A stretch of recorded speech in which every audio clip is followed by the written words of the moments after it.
The US Department of Justice is expected to release more documents from the so-called Epstein files in the coming weeks. Yeah, survivors and some members of Congress have expressed outrage that yesterday's file drop, well, they didn't include all the files, as was mandated by a law passed by Congress last month.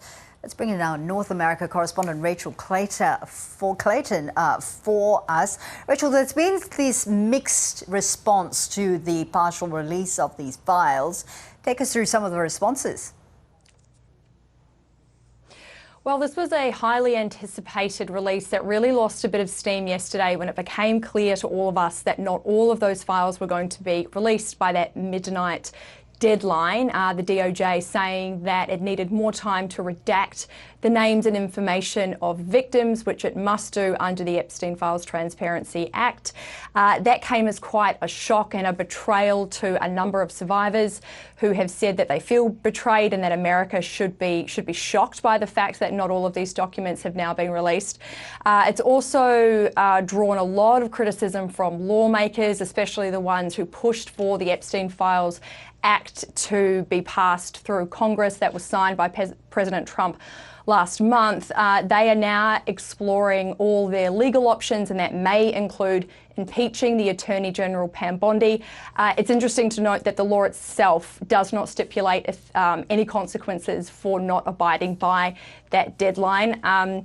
But just to go through what we did see released yesterday, there were a number of new photos and documents that were released. Hundreds of thousands of documents were released, even though it wasn't all of the documents that the Department of Justice has. Some famous people that we saw in some of these photos include Michael Jackson, Mick Jagger. There was very little on President Donald Trump. He did appear in a few photos and his name was in a couple of notes. There were quite a few photos of former President Bill Clinton, one of him in a pool with Ghislaine Maxwell and one of him in a hot tub next to someone whose face has been redacted.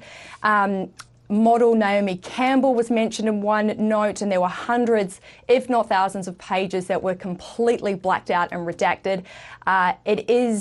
We do need to say that a lot of these photos appeared without any context, and appearing in any of these photos does not mean that anyone has done anything wrong. It's no proof of wrongdoing.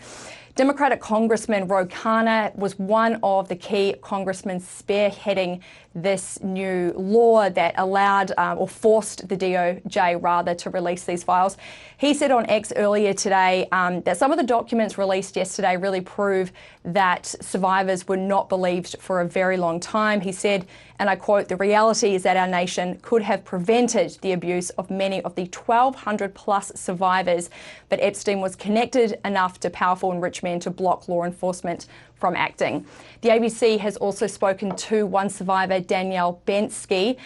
She told us how she's feeling in the wake of these files being released. Arts are so validating. I think there are moments that we were looking for things, and even just to see the pictures of where I stood in the massage room and in the office, and they're hard to look at, and that takes a toll on you. But we also know how important it is for the public to see that and understand that, you know, after the president has called us a hoax so much of the time, we are in fact not a hoax. This is all very real.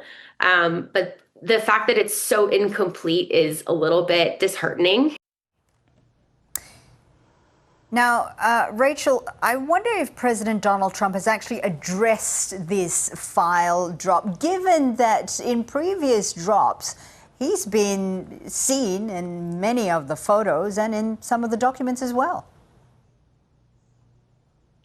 He hasn't at all. The White House has issued a statement saying that it's the most transparent administration in history, but President Trump has not said anything about the file drop. He didn't say anything yesterday during a press conference, and he had a speech in North Carolina last night. He didn't say anything about it then either, and we understand he's now at Mar-a-Lago golfing today. But it's worth noting that the Epstein files have been a red-hot issue for his MAGA base, and there are a lot of unanswered questions because not all those files have been released. So it's unclear whether or not this issue will continue to haunt President Trump leading into the midterm elections next year, or if it will just fade away.